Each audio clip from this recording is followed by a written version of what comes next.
ఈ దినము ఒక ప్రత్యేకమైన ఉద్దేశాన్ని ఈ ఫస్ట్ సండే ఈ నెలలో మీదట ఉంచాలని ఆశపడుచున్నాను. ద్వితీయోపదేశకాండం మనం చదువుకున్న 8వ అధ్యాయము మొదటి 6 వచనాలు, మత్తయి సువార్త 3:13 నుండి 17 వచనాలు చదువుకుని ఉన్నాము.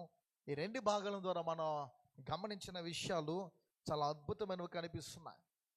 బైబిల్ గ్రంథములో, ఈ పరిశుద్ధమైనటువంటి గ్రంథములో తండ్రి అయిన దేవుడు బహుగా ఆనందించిన ఒక వ్యక్తిని గూర్చి, సంతోషించినటువంటి అంటే ఆనందపడినటువంటి ఒక సమూహమును గూర్చి, ఒక వర్గమును గూర్చి తేట తెల్లగా చాలా అద్భుతంగా పరిశుద్ధ గ్రంథంలో వ్రాయబడి ఉండడం మనందరికి ఒక హెచ్చరిక. ఒక సమూహము ప్రభుని ఆనందపరచలేకపోయారు, ఆయన్ని సంతోషింపలేకపోయారు. కానీ ఒక వ్యక్తిని బట్టి దేవదేవుడు మిక్కిలి సంతోషించి ఆనందించినట్లు పరిశుద్ధ గ్రంథములో వ్రాయబడి ఉన్నది. పిల్లరా, ఈ వ్యత్యాసాన్ని ధ్యానము చేయడము ఎంతో ఆసక్తికరంగా ఉంటుంది.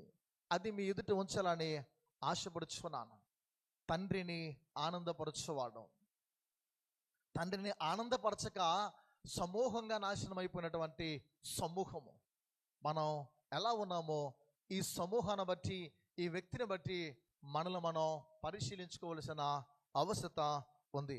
దేవుడు వారి యందు సంతోషించలేదు అనేది మెదుట ఉంచాలని ఆశపడుచున్న. మొదటిగా సంఖ్యాకాండము 1వ అధ్యాయము 46వ వచనం చదువుకుందాం. సంఖ్యాకాండము 1వ అధ్యాయం 46వ వచనంలో చదవండి అమ్మా. ఐరి పిల్లరా, మనం గమనించిన ఈ అధ్యాయంలో వ్రాయబడినటువంటి ఈ విషయాలు సంఖ్యాకాండం 1వ అధ్యాయంలో 6వ వచనంలో వ్రాయబడిన ప్రకారంగా మనం చూస్తున్నటువంటి 46వ వచనం ప్రకారంగా చూస్తున్న ఈ మాటను మనం చూస్తే లెక్కింపబడిన 6,03,550 మంది ఐరి. ఈ గణాంకాలు లేదా ఈ లెక్కలు మనం చూస్తే అర్థమవుతుంది. అవిశ్వాసం వలన అరణ్యములో నాశనమైపోయినటువంటి 6 లక్షల పైబడి ఉన్నటువంటి సైనికుల గురించి ఇలా వ్రాయబడి ఉంది.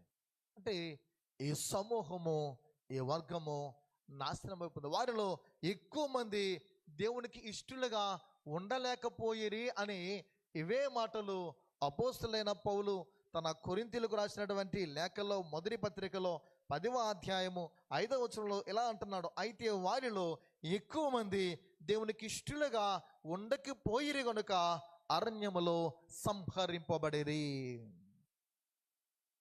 అవిశ్వాసం వలన, దేని వలన? అవిశ్వాసం వలన వీరందరూ అరణ్యములో ప్రత్యేకంగా నాశనం అయిపోయారు. దాన్ని పౌలు తెలియజేస్తున్నాడు. సంహరింపబడిరి, దేవునికి ఇష్టలుగా ఉండకపోయిరు గనుక. ఆ ఇశ్రాయేలు జనాంగము యేసుక్రీస్తు యొక్క ప్రవచన రూపంగా కనిపిస్తున్నటువంటి గొర్రెపిల్ల రక్తం ద్వారా ఐగుప్తు దేశము నుండి, బానిసత్వము నుండి, ఆ బానిసత్వపు శృంఖలను సంఖ్యలు తెంచుకొని ఆ రక్తం ద్వారా వారు ఆ దినమందు విడుదల పొందారు. ఇది క్రీస్తు ద్వారా మనకు కలిగినటువంటి విమోచనకు సాదృశ్యంగా ఉంది. ఐగుప్తు దేశంలో విమోచింపబడినటువంటి ఈ జనాంగము ఇదే అధ్యాయము కొరింథీయులకు రాసిన మొదటి పత్రిక 10వ అధ్యాయంలో వ్రాయబడిన ప్రకారంగా వారు మేఘములోను ఎర్ర సముద్రంలోనూ వారు బాప్తిస్మము పొందారు. ఈ లక్షల మంది ప్రజలు మేఘములోను సముద్రములోను బాప్తిస్మం పొందారు. పరిశుద్ధాత్మ బాప్తిస్మానికి, నీటి బాప్తిస్మానికి సాదృశ్యంగా ఉందని ఈ 12వ వచనం ప్రకారంగా మనం అర్థం చేసుకోవచ్చు. అయినప్పటికీ దేవుడు వారి మూలముగా సంతోషించలేదు. ఆయనను దేవుడు వారిని బట్టి ఆనందించలేదు. ఆయనను దేవుని యొక్క హృదయానికి వారి బ్రతుకులు అంత ప్రీతికరంగా లేవు. వారి ఆలోచన విధము కానీ, వారి ప్రవర్తన తీరు కానీ, వారి నడవడిక కానీ దేవునికి ఎంత మాత్రము ఇష్టం లేదని మనం అర్థం చేసుకోవచ్చు. వారిని సంరక్షించినటువంటి పరిస్థితులు మనకు కనిపిస్తున్నాయి. పిల్లరా, రామ్సేస్లో బయలుదేరిన మొదలు ఇశ్రాయేలు యొక్క జీవితంలో కనాను ప్రాంతానికి, వాగ్దానం చేసిన దేశానికి వారు చేరేంత వరకు కూడా వారిలో లోపాలు ఉన్నా, అవిధేయతలు ఉన్నా, అతిక్రమములు ఉన్నా, చేయకూడన తప్పిదములు, పాపాలు ఏమి వారి జీవితంలో ఉన్నా దేవుడు మాత్రము సంరక్షింపక మానలేదు. వారిని సంరక్షిస్తూనే ఉన్నాడు. అయినప్పటికీ ఆయనలో, వారిలో ఏ విషయంలో చూస్తే ఆయన హృదయానికి, వారి జీవితాలు అంత అంగీకారంగా, మంచిగా వారు లేరు అనే విషయాన్ని మనం అర్థం చేసుకోవచ్చు. అయినా ప్రభు వారి శారీరక, భౌతిక అవసరాలన్నిటినీ అసాధారణమైన రీతిలో దేవుడు తీరుస్తూనే వచ్చాడు. చూడండి, నీవు నేను ప్రభుకి అంత ఇష్టలుగా లేము, మన బ్రతుకులు ప్రీతికరంగా లేవు. అయినను మన అవసరతలను, మన భౌతిక అవసరతలను అనునిత్యం కూడా దేవుడు ఏం చేస్తున్నాడు? అసాధారణమైన రీతిలో ఇశ్రాయేలుకు తీర్చినట్లు మనకు కూడా తీర్చుచూ వస్తూ ఉన్నాడు. దీని ద్వారా మనం అర్థం చేసుకోవాల్సినది ఏంటి? 40 సంవత్సరాల వారి సంచార ప్రయాణములో, లేకపోతే 40 ఏండ్ల వారి యొక్క ప్రయాణములో చివరికి మోషే వారితో అంటున్న మాట మనం గమనించిన యెడల, ద్వితీయోపదేశకాండము 8వ అధ్యాయం మనం చదువుకున్న మొదటి లేఖన భాగము 4వ వచనంలో అద్భుతంగా మోషే ద్వారా తెలియజేస్తున్న మాటలు మనకు కనిపిస్తున్నాయి. ఈ 40 సంవత్సరములో బట్టలు పాతగిలలేదు, నీ కాలు వాయలేదు. చాలండి. ఈ 40 సంవత్సరములు నీవు వేసుకునే బట్టలు పాతగిలలేదు, నీ కాలు కూడా వాయలేదు. వారు ధరించిన వస్త్రాలు, బట్టలు పాతగిలేదంట.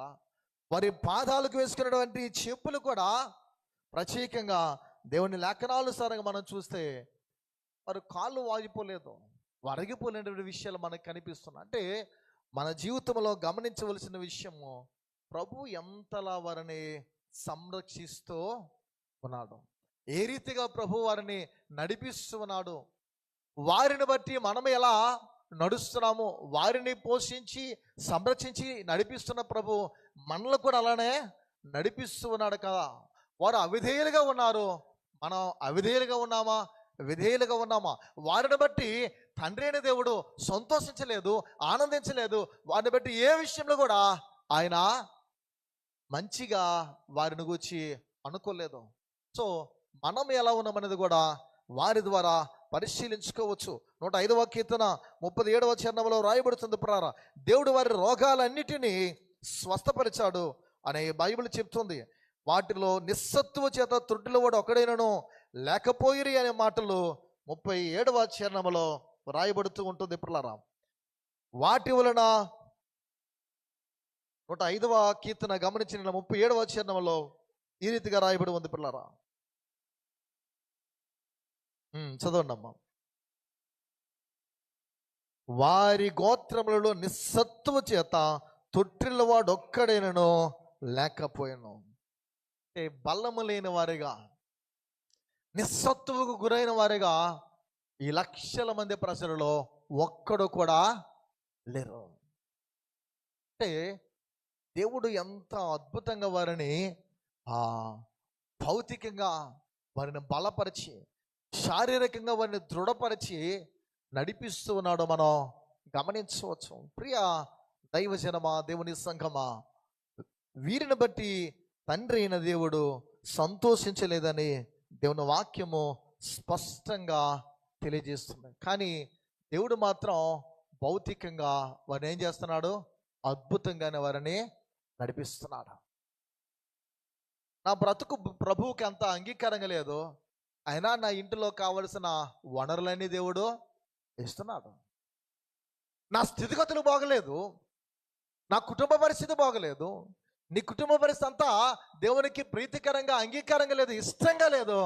అయినా దేవుడు నీకు బలముని ఇస్తున్నాడు, ఆరోగ్యాన్ని ఇస్తున్నాడు, క్షేమాన్ని ఇస్తున్నాడు, అన్నీ ఇచ్చి నిన్ను అద్భుతంగా నడిపిస్తున్నాడు. సో దీన్ని బట్టి నీవు నేను ఎలా అనుకుంటామంటే, మేము భక్తి గల వాళ్ళము, నీతిమంతులము, సో మాకు కొదువేమీ లేదు, ఇబ్బంది ఏమి లేదు, అంతా సవ్యంగా సమాధానకరంగా మా బ్రతుకులు సాగుతున్నాయని ఎవరికి వారు అనుకుంటాం. కొంతమంది అనుకుంటారు, నేను ఎలా ప్రార్థన చేశాను, నా ప్రార్థనకు ప్రతిఫలం ఇట్టే ప్రభు ఇచ్చాడు, అందుకే నా ఇంటిలో సమృద్ధి. అందుకే మేము బాగున్నామని అనుకుంటూ ఉంటాం పిల్లరా. వారి కోసము దేవుడు ఎన్నో అద్భుతాలు చేస్తాడు. నీ కోసం కూడా ప్రభు ఎన్నో అద్భుతాలు చేస్తూనే ఉన్నాడు. నిజానికి ప్రపంచ చరిత్రలో అవిశ్వాసపరులైనటువంటి ఇశ్రాయేలీయులు చూసిన అద్భుతాలు ఏ జనాంగము చూడలేదు, ఏ మనుష్యులు, ఏ ప్రజలు కూడా చూడలేదు. ఎవరు కూడా పిల్లరా, ఏ జాతి కూడా అన్ని అద్భుతాలు, అన్ని సూచక్రియలు చూడలేదు. కానీ వీరు ఎలాంటి వారు? అవిశ్వాసపరులు, అపనమ్మకస్తులు. కండ్ల ముందే అద్భుతాలు జరుగుతూ ఉన్నా వారికి చిన్నపాటి ప్రతికూలత వెంటనే ఎదురవుతే, వారికి నచ్చని అనంగీకారమైన పరిస్థితి దాపురిస్తే వెంటనే వారు దూషించడము, హేళన చేయడము, పిల్లరా సంశయించడం అనేది, సనగడం అనేది వాక్యంలో మనకు కనిపిస్తుంది. సో మానవ స్వభావము ఇంతేనేమో, నా స్వభావాలు వీరిలాంటివేనేమో. వారి మీద 40 ఏళ్ళు దేవుడు కోపగించునని హెబ్రీయులకు రాసిన పత్రిక 3వ అధ్యాయము 17వ వచనం చదివితే మనం అర్థం చేసుకోవచ్చు పిల్లరా. ఎవరి మీద 40 ఏళ్ళు ఆయన కోపగించను? పాపము చేసిన వారి మీదనే కదా. వారి శవములు అరణ్యములో రాలిపోయాను. ఎన్ని సంవత్సరాలు అంటండి? 40 సంవత్సరాలు ఇశ్రాయేలు జనాంగం మీద ఏమయ్యాడు? కోపగించాడు. వారి మీద కోపగించిన ప్రభువు మన మీద కోపగించడా? వారిని ప్రేమించి క్షేమాన్నిచ్చి సకల ఈవులు అనుగ్రహించి నడిపిస్తున్న దేవుడు కోపించుటకైనా తగడా? కోపిస్తాడు. మనల్ని కూడా కోపించగలిగినటువంటి దేవుడని నిస్సందేహముగా మనం నమ్మొచ్చు పిల్లరా. ఆయన వారి కోసము 40 సంవత్సరాలు అద్భుతాలు చేశాడు. 40 సంవత్సరాలు అద్భుతమైనటువంటి కార్యాలు, ఎన్నో మిరకల్స్ వారి కొరకు చేశాడు. అయినా అదే 40 సంవత్సరాలు వారి మీద అయినా కోపగించాడని రాయబడింది. ఒక వ్యక్తి ఎప్పుడు కోపగిస్తాడు? నీలాంటి సాటి మానవుడు ఎప్పుడు నీ మీద కోపగిస్తాడు? తనకు నచ్చనది, తనకి అనంగీకారమైనది, నీ స్థితికి, నీ బ్రతుకుకు మేలుదాయకంగా లేనటువంటిది ఏదైతే నువ్వు చేస్తావో, నిన్ను ఇబ్బంది పెట్టేది, నీకు నాశనాన్ని చేకూర్చి ఏదైతే చేటుకు పూనుకుంటావో, అప్పుడు ఏం చేస్తారు? ఎదుటి వారిని నేను సరి చేయడానికి, క్రమపరచడానికి, దిద్దడానికి కోపగిస్తారు. దాన్ని 50వ కీర్తన అంటాడు, దిద్దుబాటు నీకు అసహ్యము కదా. ఏంటట? దిద్దుబాటు నీకు అసహ్యము కదా. 40 సంవత్సరాలు దేవుడు వారి మీద కోపగించాడు. దీన్ని బట్టి శరీరానుసారులైన విశ్వాసుల ప్రార్థనలు కూడా దేవుడు ఏం చేస్తాడు? వింటాడు అని అర్థం చేసుకోవాలి. ఎవరి ప్రార్థనలు? ఆత్మానుసారులు కాదు, శరీరానుసారుల యొక్క ప్రార్థన కూడా ప్రభు వింటాడు. ఎప్పుడు? వీరి బ్రతుకులు బాగున్నాయా? వీరి జీవితాలు బాగున్నాయా? 40 ఏళ్ళ వారి యొక్క ప్రయాణంలో అయినా వారిని పోషించాడు, వారి అవసరతలు తీర్చాడు, వారిని నడిపించాడు. వారి కాళ్ళు వాయలేదు, వారు ధరించుకున్న వస్త్రాలు పాతగిలలేదు.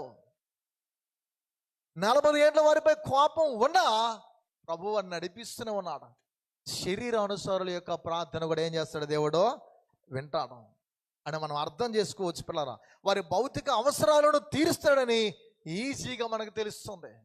నీ బ్రతుకు బాగోకపోయినా భౌతిక పరమైన నీ అవసరతలు ప్రభు ఏం చేస్తాడు? తీరుస్తాడు. అంటే నువ్వు ప్రార్థన చేసినా చేయకపోయినా. ఎందుకంటే నిన్ను ఉద్భవింప చేటుకు పూనుకున్నప్పుడే, నిన్ను భూమి మీదకి పంపించాలని ఆయన ఒక ప్రణాళికలో ఉన్నప్పుడే నీకేం కావాలి అన్నీ అనేస్తాడు ఆయన. ప్రభు ఈరోజు నాకు ఆహారం లేదు, నాకు ఆహారం ఇవ్వు అని నువ్వు అడగవసరం లేదు. అంటే మీరు ప్రార్థన చేయకూడదని నా భావనగా, నా ఉద్దేశం చెప్తున్నాను. అని ఏం చేస్తాడు? సకల ఈవులు అనుగ్రహించగలడు దేవుడు. ఏం క్రైస్తవేతరులు పోషించబడట్లేదా? వారిలో ధనికులు లేరా? సంపన్నులు లేరా? క్రైస్తవులకు మాత్రమే దేవుడిగా ఉన్నాడు ఆయన. ఆయన సర్వమానవాళికి దేవుడై ఉన్నాడు. యేసుక్రీస్తు, యేసుస్వామి అందరికీ ప్రభువై ఉన్నాడనే సత్యాన్ని మనం నేర్చుకోవాలి పిల్లరా. మర్చిపోకూడదు, గమనించేయడలా. అందుకే దేవుడు మన కోసం చేసేటువంటి ఒక అద్భుతం మన ఆత్మీయతను ఏమాత్రము నిరూపించలేదు. అర్థమైందండి? దేవుడు నీ కోసము, నా కోసము, మన కోసము చేసే ఒక అద్భుతం, ఏదైనా ఒక మిరకల్, ఒక అద్భుతము మన ఆత్మీయతను ఎంత మాత్రమును నిరూపించలేదని మనం ఖచ్చితంగా నమ్మి తీరలేదు. సత్యము. దేవుడు మంచి దేవుడని నీతిమంతుల మీద అనీతిమంతుల మీద కూడా సమానముగా సమస్తము దేవుడు కురిపిస్తున్నాడు. సూర్యుని ఉదయింపజేస్తున్నాడు. వారికి మనకి ధారాళంగా పుష్కలంగా నీళ్లను మనకు సమృద్ధిగా ఇస్తున్నాడు. సూర్యుని ప్రకాశింపజేస్తే నడిపిస్తున్నాడు. పిల్లరా, దీన్ని బట్టి మనం తెలుసుకోవాల్సింది, అద్భుతాలు అనేవి హామీ లేదా గ్యారెంటీ అనేవి నీ ఆత్మీయ జీవితానికి ఇవ్వవు. యేసుక్రీస్తు వారిని యూదులు అంటారు, మాకు ఏదైనా ఒక అద్భుతం, ఏదైనా ఒక సూచక్రియ చేయండి. అద్భుతాలు చేయుటకు శరీరధారిగా యేసుక్రీస్తు వారి లోకానికి రాలేదు.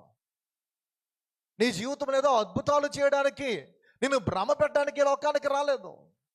అందుకే ఒక అద్భుతము నీ ఆత్మీయతని ఎంత మాత్రమో పెంచదు. అది గమనించిన ఇలా పిల్లరా, అద్భుతాలు మనకి హామీ ఇవ్వదు. చివరి తీర్పుదేనన్నా మనం గమనించిన ఇలా ఆయన నామాన్న అద్భుతాలు చేసిన వారు ఎలా అంటారు, అలా అంటారని వాక్యములో మత్తయి సువార్త 7వ అధ్యాయం 22-23 వ్రాయబడుతుంది. పిల్లరా, వారు అంటారు, ప్రభువా నీ నామమున దయ్యాల వెళ్ళగొట్టలేదా, మేము అవి చేయలేదా, ఇవి చేయలేదా? గమనించేలా జీవించిన వారు ప్రభు కొరకు మేము బ్రతికమనుకున్న వారు పాపములో జీవించిన వారి జీవితాల కారణంగా తిరస్కరించబడతారని, వారు అనర్హులవుతారని పిల్లరా యేసు ప్రభువు ముందుగానే హెచ్చరించారు. ఆ దినమున అనేకులు నన్ను చూచి ప్రభువా ప్రభువా నీ నామమున, చూడండి వారు ఎన్నో చేస్తారు, కానీ ఆయన అంటాడు మీరెవరు కూడా నాకు తెలియదనేటట్లు ప్రభువారు ప్రత్యేకంగా ముచ్చటించడం అనేది స్వయంగా యేసుక్రీస్తు వారు పలికిన మాటలు ఇవి. మనం ఆలోచిస్తే గమనించిన ఇలా 22-23 వచనాల్లో, ఆ దినమందు అనేకులు నన్ను చూచి ప్రభువా ప్రభువా మేము నీ నామమున ప్రవచింపలేదా? ఎవరు ప్రవచిస్తారు? కొంతమంది గనులు ఉంటారు, అలాంటి సేవకులు అవ్వచ్చు, ఇలాంటి విశ్వాసులు అవ్వచ్చు. అమ్మా రేపు మీ ఇంట్లో ఎలా జరగబోతుంది, బాబు మీ ఇంట్లో ఎలా జరగబోతుందని చెప్తే మనలో బుర్ర తక్కువలం కదా. అంటే ఆత్మీయ జీవితంలో సరైన అవగాహన లేక, బైబిల్ మీద అంత అవగాహన లేక ఏం చేస్తామంటే ప్రతిదీ నమ్మేస్తాం. ఇంట్లో ఉన్న సంఘ కాపని కానీ సంఘాన్ని కానీ ప్రోత్సహించడానికి కానీ చేతులు రానిటువంటి వారికి, ఎక్కడో ఉన్న వాళ్ళకి ఏం వస్తాయి? చేతులు వస్తాయి. ఎవరికో సహకరించడం తప్పు కాదని నా భావన కాదు. దేవుని వాక్యం తెలియజేస్తున్న రీతిగా మనం ఆలోచించిన ఎలా ఇక్కడ తెలియజేస్తున్న మాటలో మనం గమనించిన 22వ వచనం అంటున్న మాట, నీ నామమున ప్రవచింపలేదా? అమ్మా రేపు మీ అబ్బాయికి ఉద్యోగం వస్తుంది చాలు చెప్తే వెంటనే, మీరు ఈ దినాల్లో చూస్తున్నారు లేదో, మనుషులు ఫోర్స్గా టచ్ చేస్తే పడిపోతున్నారు, బలవంతంగా తిరగేసుకున్న మనుషులు ఉన్నారు. ఇది ఎప్పటి నుంచో జరుగుతుంది. ఇలాంటి భ్రమ పెట్టే వాటికి మనుషులు లొంగిపోతున్నారు. ప్రవచింపలేదా? నీ నామమున దెయ్యమును వెళ్ళగొట్టలేదా? నీ నామమున అనేకమైన అద్భుతములు చేయలేదా అని చెప్పుతారు. అప్పుడు నేను మిమ్మల్ని ఎన్నడను ఎరుగను, అక్రమము చేయవారులారా నా యుద్ధ నుండి పిల్లరా. దేవుడు అంటున్నాడు, అద్భుతాలు నీ ఆత్మీయ జీవితానికి హామీ గ్యారంటీ ఇవ్వవు. అద్భుతాలు నీ జీవితాన్ని క్రమపరచలేవు, అద్భుతాలు నీ జీవితాన్ని సరిచేయలేవు. అద్భుతాలు చేయడం అనేది ఒక వ్యక్తి దేవుని చేత ధృవీకరింపబడ్డాడు లేదా మెప్పు పొందాడు అని పిల్లరా, దానికి అది సూచనగా ఎంత మాత్రమో కాదు. ఈ జీవితంలో ఏదైనా అద్భుతం జరిగింది అనుకోండి, నువ్వు దేవుని చేత ఒక మెప్పును పొందావు, దేవుడు నిన్ను ఘనపరిచాడు అనే దానికి సూచన మాత్రం ఎంత మాత్రం అది కాదు. ఈ విషయం మనకు బాగా అర్థం అవ్వాలి. అది మనం తెలుసుకోలేదంటే మనం మోసపోయే పరిస్థితిలో ఉంటున్నాం అనే విషయాన్ని మనం గమనించాలి పిల్లలు. ఇంతవరకు మనం చూసింది తండ్రిని ఆనందపరచలేనటువంటి ఒక సమూహము, ఇశ్రాయేలు జనాంగాన్ని గురించి మనం విన్నాం. ఒక వ్యక్తిని గురించి చెప్పి ఆ సందేశాన్ని ముగిస్తా పిల్లరా. దేవుడు ఆయన యందు బహుగా ఆనందించాడు. మనం లెంట్ సీజన్లో ఉన్నాం ప్రియ దేవుని సంగమా. కొన్ని దినములు జరిగినాం. ఈ ఆదివారపు ఆరాధనలో ప్రత్యేకంగా ఈయన గురించి మనం తెలుసుకోవాలి. మనకి బాగా సుపరిచితుడు. ఆయనే ఆరాధిస్తున్నాము, సేవిస్తున్నాం పిల్లరా. ఆయన యందు దేవుడు బహుగా ఆనందించాడు. పాత నిబంధనలో ఇశ్రాయేలుల మీద కోపగించిన దానికి భిన్నంగా క్రొత్త నిబంధనలో యేసుక్రీస్తు వలన లేదా యేసు వలన తండ్రి బహుగా ఆనందించినట్లు చదువుతాం. ఈయన నా ప్రియకుమారుడు, ఈయన యందు నేను ఆనందించుచూ ఉన్నానని యేసు స్వామిని గురించి అద్భుతంగా ఆయన బాప్తిస్మం పొందుకొని బయటకు వచ్చినప్పుడు, ఒడి మీదకి వచ్చినప్పుడు పిల్లరా, దేవుని యొక్క ఆత్మ పావురం వలె ఆయన మీదకి వచ్చినప్పుడు ఒక స్వరం వినబడుతుంది. ఈయన నా ప్రియకుమారుడు, ఈయన యందు నేను ఆనందించను. యేసుకు రమారమి సుమారు 30 ఏండ్ల ప్రాయము, 30 ఏండ్ల వయస్సు ఉన్నప్పుడు ఆయనను గూర్చి తండ్రి పరలోకము నుండి బహిరంగంగా పలికిన మాటలు లేదా బహిరంగంగా ఆయన గురించి ఇచ్చిన ఒక ధృవీకరణ, ఒక అద్భుతమైన సర్టిఫికేట్, తండ్రి యొద్ద నుండి ఆయన పొందుకున్న ఒక ఆమోద ముద్ర. ఈయన నా ప్రియకుమారుడు, ఈయన బట్టి ఈయన యందు నేను ఆనందించుచున్నాను. నీవు మనందరము కూడా ప్రభువుని బట్టి ఈ మెప్పును, ఈ ఆమోద ముద్రను పొందుకోవాలి. ఇది మన జీవితంలో చాలా అవసరము పిల్లరా. గమనించిన ఎలా నేను ఆనందించున్నాను. యేసు కనీసం ఒక అద్భుతం కానీ లేకపోతే ఒక ప్రసంగం కానీ చేయకముందే తండ్రి అయిన దేవుడు ఇలా ప్రశంసిస్తున్నాడు. ఇలాంటి సర్టిఫికేట్ అతనికి పిల్లరా ఆయన గురించి తెలియజేస్తున్నాడు, అంటే ధృవీకరిస్తున్నాడు. ఈయన నా కుమారుడు అనేటట్లు. అద్భుతాలు చేశాడు యేసుప్రభువు. అప్పుడు ఏమైనా ప్రసంగాలు చేశారా? 30 సంవత్సరాల ప్రాయము బాప్తిస్ముడైన యోహాను చేత అప్పుడు బాప్తిసం పొందుకొని బయటకు వచ్చాను నేను. అప్పుడు ఈ స్వరం వినబడుతుంది. అంటే ఎందుకు దేవుడు ఇలా అన్నాడు? ఆయన దేవుడు కుమారుడు కదండి, అందుకే అన్నాడు ఏమని అనుకుంటామేమో. ఎందుకు అనవలసి వచ్చింది? పోనీ ఎప్పుడైనా 30 సంవత్సరాల తర్వాత ఆయన పరిచర్య చేసిన 3.5 ఏళ్ళ పరిచర్య గురించి మనకు బైబిల్లో రాయబడిన విషయాలు మనకు తెలుసు. మరి 30 సంవత్సరాలకు ముందుగా జరిగిన సంఘటనలు ఏంటి? ఏ రోజైనా ఆలోచన వచ్చిందా? ఏ రోజైనా అలాంటి భావన నీలో రేకెత్తింపబడ్డాయా, పుట్టాయా ఆలోచనలు? ఎందుకు ఈయనే నా ప్రియకుమారుడు, ఈయన యందు నేను ఆనందిస్తున్నానని ఆయన చెప్పవలసి వచ్చింది? పిల్లరా, మనం ఆలోచించాలి. అలాగైతే ఆయన దేవుని చేత మెప్పు పొందడంలో రహస్యం ఏంటి? దేవుని చేత ఆ ఘనతను పొందడంలో రహస్యం ఏంటి? అందులో దాగిన నిగూఢమైన విషయం ఏంటి? దానికి కారణం ఆయన పరిచర్య కానే కాదు. చిన్న ఎగ్జాంపుల్ చెప్తాను.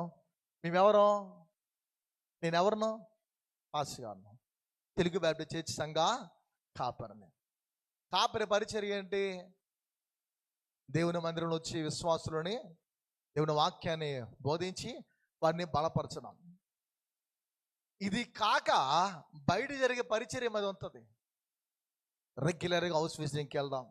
ఎవరైనా ప్రాబ్లమ్స్లో ఉంటే వారి ఇంటికి వెళ్ళినప్పుడు వారు తెలియజేస్తే వారికి కౌన్సిలింగ్ చేసి దేవుని మాటలో దానికి అనుగుణంగా తీసి వారికి చెప్పి వారిని బలపరచడం. మా పరిచర్య ఎక్కువ. ఈ బోధల కంటే, చర్చిలో చెప్పే మాటల కంటే మేము బయట చేసే సేవ మాకు ఎక్కువ గుర్తింపు వస్తుంది. అంటే గుర్తింపు అంటే దేవుని యొక్క లెక్కలో వస్తుంది. ఇది కాదు. ఇంకో మాట చెప్తా. మెయిన్లైన్ చర్చిలు ఉన్నాయి కదా, ఇలాంటివి Baptist, Methodist, CSI, Anglican church, ఇలాంటివి లూథరన్ చర్చిల్లో ఉన్న పాస్టర్స్కి వేదన, బాధ, శ్రమ, మానసికమైన ఒత్తిడికి గురై చనిపోతారు. బయట ఇండివిజువల్ మినిస్ట్రీ సొంత చర్చలు పెట్టుకున్న వారు తిండి ఎక్కువై చనిపోతారు. ఈ మాటలు ఎందుకు చెప్తానో ప్రసంగంలోకి వెళ్తాను. మనం మెయిన్లైన్ చర్చిలో ఆనాటి కాలం నుండి మిషనరీ స్థాపించిన ఈ సంఘాల్లో కాపరికి ఎంత ప్రాధాన్యత ఉండేది, కాపరి యొక్క విలువలు ఏంటో, ప్యారస్ పాస్టర్ గారి యొక్క పద్ధతులు ఏంటో పిల్లరా మనం చాలా వరకు తెలుసుకోవాలి. ఇక్కడ యేసుక్రీస్తు వారి గురించి ఈయన పరిచర్యకు పూనుకుంటున్నారు. ఒక అద్భుతం చేయలేదు, ఒక ప్రసంగం చేయలేదు. ఈయన నా ప్రియకుమారుడు, ఈయన యందు నేను ఆనందిస్తూ ఉన్నాను. మరి దానిలో అందరూ రహస్యం ఏంటి? ఆయన ఎప్పుడు పొందడం అంటే దానికి కారణం ఆయన పరిచర్య కానే కాదు. ప్రభు నా బోధల కంటే, నాలాంటి పాదిరి గారి యొక్క ప్రసంగాల కంటే, పాదిరి గారు పాస్టర్ గారు చేస్తున్న అద్భుతాల కంటే, వారు చేస్తున్నటువంటి రకరకాల పాటలు అవ్వచ్చు, ఇంకా వగేరా ఏదైనా అవ్వచ్చు ఆత్మ సంబంధమైనవి, వీటికంటే ప్రభు ఏ విషయంలో మమ్మల్ని పరీక్షిస్తాడో, ఏ విషయంలో ప్రభు చూస్తాడని అంటే యేసుక్రీస్తు వారిని గురించి చూసి మా గురించి మేము చెప్పవచ్చు. అదేంటంటే అప్పటికని ఇంకా పరిచర్య ఆరంభించలేదు, 30 సంవత్సరాలుగా ఆయన కనపరిచిన జీవన శైలియే అందుకు రహస్యం. నా జీవిత కాలంలో, నీ జీవిత కాలంలో మీరు కూడా యాజకులే. మన జీవిత పరిచర్య కాలంలో మనం చేస్తున్న పరిచర్యల కంటే నీ వ్యక్తిగతమైన జీవిత శైలి దేవునికి అవసరం. దాన్ని బట్టి ఆమోద ముద్రను దేవుడు వేస్తాడు. నీవు కనపరిచినటువంటి తీరుతెను బట్టి, నీ జీవితాన్ని బట్టి ప్రభు ఆనందిస్తాడు. ప్రభువా, నీ నామముని మేము అద్భుతాలు చేయలేదా, ప్రవచించలేదా, దయ్యాలు వెళ్ళగొట్టలేదా, అది చేయలేదా, లేకపోతే పరిచయుడు ప్రార్థించినట్లు మేము దశమ భాగం ఇవ్వలేదా, ఈ సొంకర వల్ల నేను లేను, అలా ఇలా అంటాం. మేము ప్రతి నెల కానుకలు ఇస్తున్నాము, ప్రతి ఆరాధనకి అటెండ్ అవుతున్నాం. ఏ భావనతో, ఏ ఉద్దేశంతో వస్తున్నావు నీకు తెలుసు. కానీ ఆయనకి అవి కాదు కావాల్సిందే. నీ వ్యక్తిగతమైన జీవితం, నీ పర్సనల్ లైఫ్, నీ క్యారెక్టరు, నీ గుణము, నీ గుణశీలం అనేది దేవునికి అంగీకారం.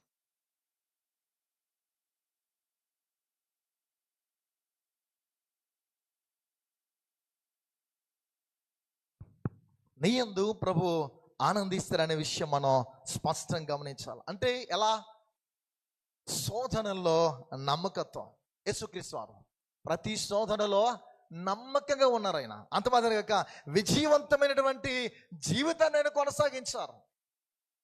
మనకంటే చాలా దారుణమైన స్థితి యేసు ప్రభు వారిది. మీరు ఏ రోజైనా ఆలోచించారో లేదో, విజయవంతమైన బ్రతుకు మన సేవా పరిచయం బట్టి కాదు కానీ పిల్లరా, ఆయన జీవితంలో మనం ఎదుర్కొనే శోధనలో మన నమ్మకత్వం అనేది ఎలా ఉంది, ఆయనకి వ్యతిరేక ఆధారంగా దేవుడు మనల్ని ధృవీకరిస్తాడు. మనం ఎదురవుతున్నటువంటి ప్రతి టెంప్టేషన్స్, రకరకాల శోధనలు, అనేకమైన పరిస్థితులు మనకి చుట్టుకున్నప్పుడు నువ్వు ఎంత నమ్మకంగా ఉన్నావో. ఫర్ ఎగ్జాంపుల్ యోసేపు, అతను చోటు చేసుకున్న పరిస్థితుల్లో ఎంత యథార్థంగా నమ్మకంగా ఉన్నాడో మనల్ని ప్రభు ధృవీకరిస్తున్న సమయంలో దేవుడు మనల్ని చూస్తున్నాం. 30 సంవత్సరాల నిశ్శబ్ద కాలము యేసుక్రీస్తు వారిని గురించి మనం ఆలోచించాలి. యేసు జీవితం గురించి మనకి తెలిసింది దేవాలయ సంఘటన కాకుండా, అంటే 2 దేవాలయంలో మనకు తెలుసు 12 ఏళ్ల ప్రాయంలో వెళ్ళింది తన తల్లిదండ్రులతో, వారు ఆయన విడిచిపెట్టి వెళ్ళిపోవడము, అదే మనకు తెలుసు. పిల్లరా 2 సంగతులు. అవి ఏంటంటే హెబ్రీయులకు రాసిన పత్రిక 4వ అధ్యాయం 14వ వచనంలో వ్రాయబడుతుంది ఒక మాట. 4వ అధ్యాయము 14వ వచనం చదవండి అమ్మా. ఆకాశ మండలము గుండా వెళ్ళిన దేవుని కుమారుడైన యేసును ప్రధాన యాజకుడు మనకు ఉన్నాడు గనుక ఒప్పుకున్న దాన్ని చాలమ్మా సమస్త విషయములో మనవలే శోధింపబడినటువంటి ప్రభు మనకి కనిపిస్తూ ఉన్నాడు. పిల్లరా కంటిన్యూ 15వ వచనం కూడా రాయబడుతుంది, ఆయన పాపము లేని వాడిగా ఉండెను. సమస్త విషయంలో 15లో కూడా రాయబడుతుంది మాట. పిల్లరా గమనిస్తే ఆయన పాప విషయంలో పాపము లేనివాడిగా కనిపిస్తున్నాడు. క్రీస్తు ఎన్నడు తనను తాను సంతోషపరుచుకోలేదని రోమిలకు రాసిన పత్రికలో పౌలు 15వ అధ్యాయము 3వ వచనంలో తెలియజేస్తాడు. ఈ 2 విషయాలు ఆయన గురించి వ్రాయబడతాయి.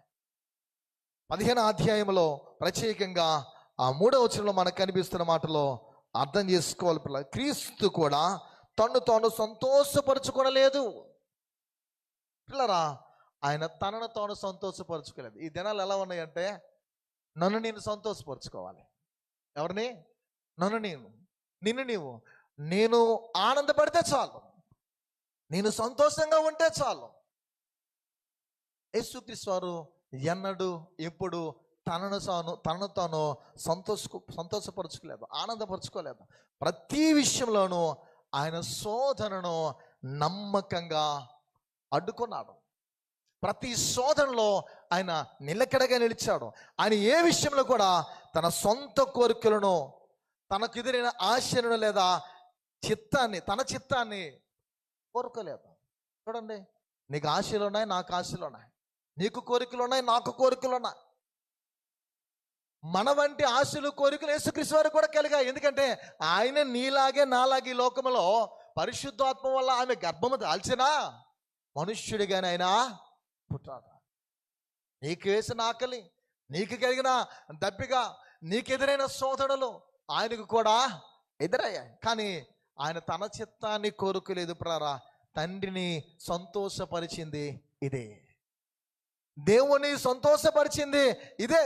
దైవ సంబంధమైన వ్యక్తిత్వము బాహ్యంగా మనం సాధించే విజయాలు, ఆత్మానుసారమైనటువంటి భక్తిని పిల్లల మనం ఈ లోకంలో బాహ్యంగా కనపరచాలి. సాఫల్యాలు అనేవి లోకస్తులను, శరీరానుసారులైన విశ్వాసులను మెప్పించవచ్చు. ఈ లోకంలో రకరకాల మన యొక్క స్థితిగతులు కనిపించినప్పుడు మనుష్యులను, లోకులను మెప్పించిగా ఉండొచ్చు. అయితే దేవుడు మాత్రం మన వ్యక్తిత్వాన్ని బట్టి మాత్రమే నిన్ను నన్ను మనల్ని మెచ్చుకుంటాడని మర్చిపోకూడదు. మీరు ఏ రోజైనా ఆలోచించారా? యోబుకి దుష్టుడికి, అపవాదికి మధ్య చోటు చేసుకున్న పరిస్థితుల మధ్య యోబుని అలిగిపోతున్నాడని మనకు తెలుసు. యోబుకి ఎంతమంది పిల్లలు చెప్పాలా? 10 మంది. ఎంతమంది కుమారులు? 7 కుమారులు. ఎంతమంది కుమార్తెలు? 3 కుమార్తెలు. 10 మంది ఎన్ని దినాల్లో చనిపోయారు? ఒకరోజు చనిపోయారు. ఒకే దినం ముందు సమస్తమును, ఆస్తిని, పిల్లలను కోల్పోయిన తర్వాత అంత శ్రమకి, అంత వేదనకు గురైనటువంటి అతన్ని దేవుడు ఎందుకు వెనువెంటనే దీవించలేదు? దేవుడే కదా పరీక్షలు పెట్టాడు. ఎందుకు దేవుడు అతన్ని విడిచిపెట్టాడు? ఆలోచిస్తే పిల్లరా, మనిషి యొక్క వ్యక్తిత్వాన్ని దేవుడు చూస్తాడు. యోబులో ఉన్న ఒక చిన్నపాటి పాపం మన దృష్టిలో చిన్నదవ్వచ్చు, పెద్దవచ్చు. కానీ దేవుని దృష్టిలో చిన్నదైనా పెద్దదైనా పాపమే. యోబులో ఉన్న స్వయం, ఎక్కడ కూడి వచ్చిన మన అందరిలో ఇంక్లూడింగ్ నాలో కూడా ఉండొచ్చు స్వయం. ఏంటంటే నాలాగా ఎవడో ఉండలేడు, నాలా ఎవరు ప్రార్థించలేరు, నాలా ఎవరు ప్రసంగించలేరు, నాలా ఎవడు ఏది చేయలేడు అని అనుకోవడం పాపం. యోబు తన మిత్రుల కంటే గనుడని, గొప్పవాడని, భక్తి గలవాడని, నేను అన్నీ చేయుచున్నాడని అనుకుంటూ ఉంటే యోబు మిత్రులు అంటూ ఉంటాడు, నీ భక్తి నీకు ధైర్యము పుట్టింపదా, నీ యథార్థ ప్రవర్తన నీ నిరీక్షణకు ఆధారము కాదా అని సజెస్ట్ చేస్తూ ఉంటే వారిని తృణీకరిస్తూ ఉంటాడు. ఎప్పుడు నేను ధూళిని, దుమ్మునని తనను తాను పోల్చుకుంటూ తన యొక్క మిత్రుల కొరకు ప్రార్థిస్తాడో అప్పుడే రెండింత ఆశీర్వాదాన్ని పొందుకోగలుగుతాడు. పిల్లరా, దేవుడు మెప్పును పొందగలిగేది కేవలం మన జీవితము, మన గుణశీలం ద్వారా మాత్రమే. పిల్లరా, మెప్పును పొందనాయి యేసుక్రీస్తు వారి ఉంది ఆయన ఆనందించడానికి కారణం ఆయన వ్యక్తిగతమైన జీవితం. ఆయన 30 సంవత్సరాలు ఆయన కనపరిచిన నమ్మకమైన జీవితం. ఎక్కడెక్కడ నమ్మకత్వాన్ని కనపరిచాడంటే ఇంటిలోనూ, పని చేసే చోట నమ్మకంగా ఆయన ఉన్నాడు. ఈ 2 చోట్ల మనం ఉండాలి. మెయిన్ మన ఇంట్లో నమ్మకంగా ఉండాలి. నువ్వు ఉద్యోగం చేసినా, కూలి పనికి వెళ్ళినా, ఎక్కడ పని చేసినా, పని చేసే స్థలం దగ్గర ఎలా ఉండాలి? ఈ నమ్మకస్తులు నేటి కాలంలో అరుదైపోయారు. ఉద్యోగం పొందుకున్న తర్వాత గవర్నమెంట్ జాబ్ కావాలని ప్రయాసపడతాం, ప్రార్థిస్తాం. క్రైస్తవులే చాలామంది. క్రైస్తవేతల గురించి పక్కన పెట్టండి, లంచాలు తీసుకుంటాం, ఇంటికి రకరకాలు తెప్పించుకుంటాం. పరులది తినాలని ఆశ వస్తుంది. ఎవరిది? పరులది తినాలని. నీది కానిది నీవు తినడానికి ఎలా ఆశపడతావు? నీ కష్టాజితన చేత నీవు పొందుకోవాలి. యేసుక్రీస్తు వారిలో అన్ని విషయాల్లో యేసుక్రీస్తు వారు మనందరికి గొప్ప మాదిరి. పిల్లరా, యేసు తన భూ సంబంధమైన జీవితంలో మొదటి 30 సంవత్సరాల్లో ప్రాథమికంగా 2 స్థలాల్లో గడపడానికి తండ్రి అయిన దేవుడు అతన్ని నిర్ణయించాడు. ఆ 2 స్థలాల్లో మొదటిది ఆయన ఇల్లు, రెండవది పిల్లలు ఆయన పనిచేసే వడ్రంగి దుకాణం, ఆ షాపు. అందుకే ఆయన వడ్లవాణి కుమారుడు కాడా అని రాయబడుతూ ఉంటుంది. పిల్లరా, ఈ 2 స్థలంలో మనం గమనిస్తే యేసుప్రభువు వారు ఎంతో నమ్మకత్వాన్ని కనపరిచి తండ్రి మెప్పును పొందాడు. అదే ఈయన నా ప్రియ కుమారుడు, ఈయన యందు నేను ఆనందించుచున్నాను అనే మాట. ఎందుకంటే ఈ 2 స్థలాల్లో మనం ఎప్పుడు ఉంటాం? మన ఇంట్లోనూ ఉంటాం, పనిచేసే స్థలంలో ఉంటాం. ఈ రెండింటి దగ్గర ఎక్కువ మనం సమయాన్ని గడుపుతూ ఉంటాం. ప్రియా దేవుని సంగమా, మనం పని చేసే స్థలము దేవుడు తరచు రెగ్యులర్గా మనల్ని పరీక్షిస్తూనే ఉంటాడు. అలా అబ్రహామును పరీక్షించాడు ప్రభు. ఎందుకంటే చరిత్రకు మూల పురుషుడు దగ్గర ఈ రెండు స్థలాల్లోనే యేసు పుట్టి పెరిగింది చాలా పేద కుటుంబము, చాలా బీద కుటుంబం. ప్రియ దేవుని సంఘమా, చాలా నిరుపేదల వారు. దహన బలికి కనీసము గొర్రె పిల్ల కూడా అర్పించలేనటువంటి నిరుపేదలు మరియా, యోసేపు. అలాంటి ఇంట్లో యేసు ప్రభువు పుట్టారు.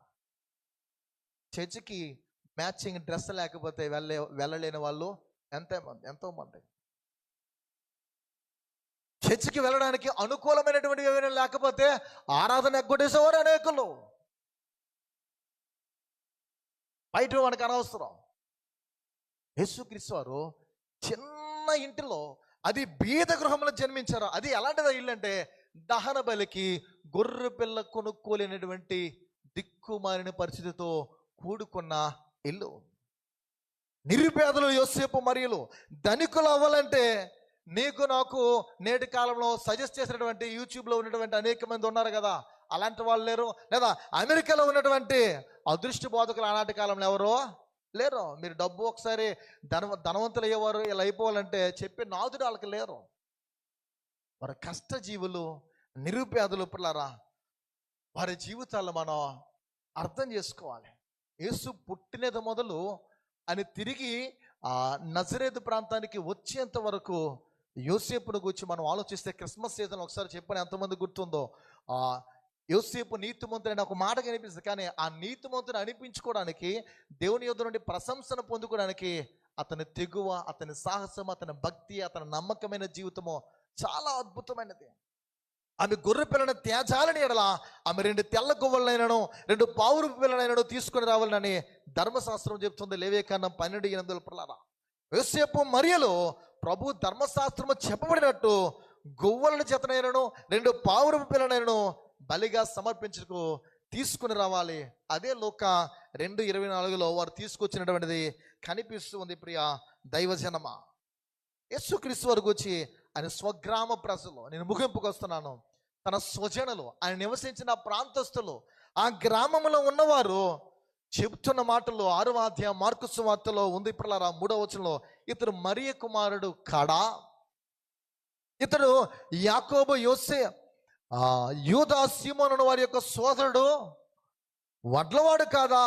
ఇతని సోదరీమణులు మనలో ఉన్నవారు కాదా? అంటే ఈ తర్వాత సోదరులు ఉన్నారు, సహోదరులు ఉన్నారు. పిల్లరా, ఆ పేద గృహంలో పెరుగుతూ ఎదుగుతూ యేసు ఎటువంటి ఒత్తిడులకు, ఎలాంటి సంఘర్షణలకు ఎదుర్కొన్నాడో ఊహించుకోవచ్చు.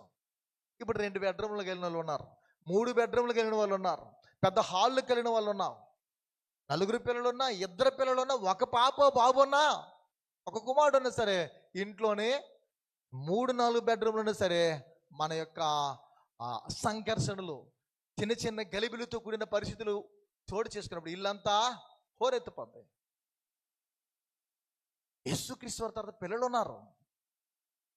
ఆ చిన్నపాటి ఇల్లులో ఎలాంటి పరిస్థితులు ఎదుర్కొన్నారు మనం ఊహంత. అన్నిటిని మించి ఆయన తమ్ముళ్ళు అవిశ్వాసులు. యేసుక్రీస్తు సోదరులు ఎవరు? అవిశ్వాసులు. ఆయన సహోదరులైనను ఆయన యందు విశ్వాసం ఉంచలేదని యోహాను సువార్త 7వ అధ్యాయం 5లో వ్రాయబడుతుంది. వారు ఆయన్ని ఎన్నో రకాలుగా, ఎన్నో విధాలుగా పరిహసించారు. యేసు ప్రభువుని పరిహసించారు, నిందించి ఉన్నారు. ఇంటిలోనూ ఇతరుల మూలంగా శోధనకి, ఒత్తిడికి లోనైనప్పుడు ప్రక్కకి వెళ్ళిపోవడానికి మరొక బెడ్రూమ్ లేదు, మరొక ప్రత్యేకమైన గదులు అక్కడ ఆ ఇంట్లో లేవు. ఆ ఇంటిలోనే ప్రత్యేకంగా ఉండడానికి ఏ సదుపాయమో లేదు. ఆ గలిబిలి మధ్యనే, ఆ వెక్కిరింత పాలుతో కూడిన పరిస్థితుల్లోనే, ఆ అపహాసానికి గురవుతున్న పరిస్థితుల్లోనే అక్కడే నమ్మకంగా ఉండేవానిగా ఆయన మనం చూడగలం. ఏ ఒత్తిడికి లొంగిపోయేవాడిగా ఆయన లేరు, ఏ శోధనకైనా ఇబ్బంది పడేవాడిగా ఆయన లేరు. వాళ్ళు ఉండిపోయారు. ఆయన అంటే నమ్మకత్వం. ఒక మానవునిగా, సంపూర్ణ మానవునిగా, మనుజావతారునిగా ఆయన జీవితంలో ఉన్న ఖచ్చితమైన నమ్మకత్వం పట్ల సామాన్యంగా అన్ని ఇంట్లో ఉన్నట్లే ఆ ఇంట్లో కూడా పోట్ల అంటే తగాదాలు, పోట్లాట్లు ఉంటూ ఉంటాయి. అలాంటి పరిస్థితులు, అవసరమైన జగడాలు, కొన్ని సందర్భాల్లో అవసరమైనటువంటి జగడాలు ఉంటాయి, తగాదాలు, అనవసరమైన తగాదాలు కూడా ఉంటాయి. అది అవసరమైన ఆ జగడాల మధ్య, తిట్టుకోవడాలు, స్వార్థాలతో కూడిన పరిస్థితుల మధ్య యేసుక్రీస్తు వారు ఎంతో నలిగిపోయారు. ఈ కుమారుడు, కుమార్తె, నీవెలా నీ మానవ జీవితంలో నమ్మకంగా ఉన్నావు? ఈయన యందు తండ్రి ఆనందించాడు. లక్షల మంది ప్రజల మూలంగా ఆయన సంతోషించలేదు. ఈ దినము నిన్ను బట్టి నీ ప్రభు ఆనందిస్తున్నాడా? నన్ను బట్టి, మనల్ని బట్టి తండ్రి సంతోషించి ఆనందించేవాడిగా ఉంటున్నాడా? ప్రతి మనిషికి స్వార్థం ఉంటుంది. అతని తర్వాత పుట్టిన వారికి ఎన్నో స్వార్థాలు ఉండవచ్చు. ఆ స్వార్థాల మధ్య ఆయన నమ్మకంగా నిలిచాడు. ఒక అంగడికి, ఒక షాప్కి వెళ్ళామనుకోండి, మనం డబ్బులు కావాలంటే ఏం చేస్తాం? తక్కువ ధరది ఎక్కువ ధర అని చెప్పొచ్చు. ఎవరైనా డబ్బులు ఇచ్చినప్పుడు వాడు మర్చిపోయి తను తక్కువే ఇచ్చాను అనుకుని ఫీల్ అయ్యి ఆ డబ్బులు విడిచిపెట్టి వెళ్ళిపోవచ్చు. ఇలాంటి సహజంగా మనందరి జీవితంలో అనుభవాలు ఎదురవుతాయి. ఇలాంటివి ఎన్నో జరిగి ఉండొచ్చు ఆయన యొక్క వడ్రంగ పనితీరులో. కానీ నమ్మకంగానే ఉన్నాడు. అటువంటి పరిస్థితులు ఎక్కడ యేసుక్రీస్తు వారు అన్ని విషయాల్లో శోధింపబడినా సరే లొంగిపోలేదు. పిల్లరా, తన క్రియలోను, ఆయన మాటల్లోను, తలంపులోను, ఆయన ఉద్దేశంలోని మరే రకంగాను పిల్లరా గమనించిన యెడల ఆయన గురించి రాయబడినట్లు పాపమైన చేయలేదు. ప్రియ దైవజనమా, మనం ఆలోచిద్దాం. దేవుని సంబంధమైన కార్యాల్లో మన పరిస్థితులు ఎలా ఉంటున్నాయి? హెబ్రీయులకు రాసిన పత్రిక 2:17 రాయబడుతుంది. పిల్లరా, మనకు సహోదరుల వంటి వాడిగా ఆయన ఉంటున్నాడు. తన ప్రతి విషయంలో, పనిలో చాలా నమ్మకత్వంగానే ఉన్నాడు. ఇంటిలో నమ్మకత్వంగా ఉన్నాడు. రెండవది పనిలో నమ్మకత్వం. నజరేతు వానిగా, వడ్రంగి వానిగా, ఏ వృత్తి చేసేవాడో, ఏ పని చేసేవాడో, వ్యాపారం ఎదుర్కొన్న సోదరులు ఎన్నో ఉండవచ్చు. నీతి విషయంలో ఆయన రాజీ పడలేదు. దేవుని ధర్మం విషయంలో రాజీ పడలేదు. యేసు 30 సంవత్సరాలుగా హాయిగా జీవించలేదని మనం నమ్మాలి. ఎలాగా? హాయిగా ఆనందంగా జీవించాడు అని మనం అనుకోకూడదు. చాలా కష్టము, ఇబ్బంది, బాధ, శ్రమలు ఆయన జీవించాడు. పిల్లరా, యేసు 30 సంవత్సరాలు తను అనుకున్నట్లు బ్రతకలేదు. దేవుని చిత్తాన్ని, తండ్రి చిత్తాన్ని నెరవేరుస్తూ జీవించిన యేసు అన్ని వేళలా సోదరులకు వ్యతిరేకంగా పోరాడి నిలవబడ్డాడు. ఎవరి నిమిత్తము సమస్తము ఉన్నవో శ్రమల ద్వారా సంపూర్ణము చేయుట ఆయనకు తగినని 2:10 హెబ్రీయులకు రాసిన పత్రికలో రాయబడినట్లు ఆయన అంత నమ్మకంగా ఉన్నాడు. తన ఇహలోక జీవితంలో ఆఖరి 3.5 సంవత్సరాలు పిల్లరా యేసు మరికొన్ని శోధనలు ఎదుర్కొన్నాడు. ఆ శోధనలు కూడా ఆయన విజయాన్ని చూసినాడు. ఇంటిలోను, మనం చేసే పని స్థలములోను, సామాన్యంగా మనం ఎదురయ్యేటువంటి శోధనలు ఆయన 30 సంవత్సరాల మొదటగా అనుభవించాడు.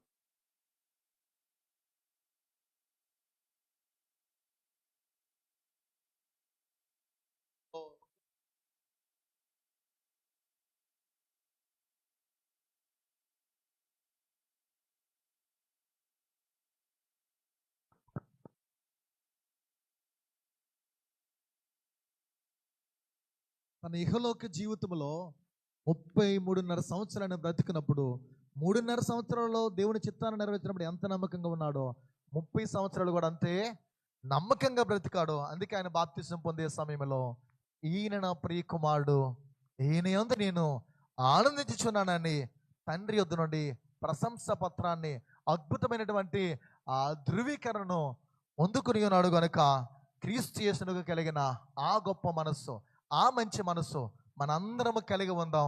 ఆయన శరీరమును, ఆయన రక్తాన్ని తీసుకుని పోతున్నటువంటి ఈ దినమందు ఆయన వలె మన మానవ జీవితంలో నమ్మకస్తులుగా ఉండి తండ్రిని సంతోషపరిచే కుమారుడుగా, కుమార్తెగా నీవు మనమందరం ఉండడానికి దేవుడు తన సహాయతని చేకూరాలని, మన సోదరులు నిలిచి మన సోదరులు మన విజయాన్ని సాధించినట్లు యేసుక్రీస్తు వలె మనం నడవడానికి పరిశుద్ధాత్మ యొక్క సహాయాన్ని కోరుదాం.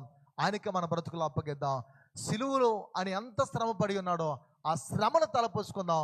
మనిషిగా ఆయన ఉండి అన్ని విషయాల్లో నమ్మకంగా బ్రతికారో ఆ నమ్మకత్వాన్ని మనం కలిగి ఉందాం. క్రీస్తు వలె జీవిద్దాం. అట్టి ధన్యతను దేవదేవుడు పరిశుద్ధాత్మ ద్వారా మనందరికీ కలుగ చేసి దేవుని పిల్లలుగా క్రీస్తు యేసునకు కలిగిన గొప్ప మనసును కలిగిన వారిగా మనం స్థిరపరిచి నడిపించాలని రండి త్వరలో ఉంచుదాం, ప్రార్థిద్దాం. దేవుడి మాటలు దీవించిన గాక. ఆమెన్. ప్రార్థన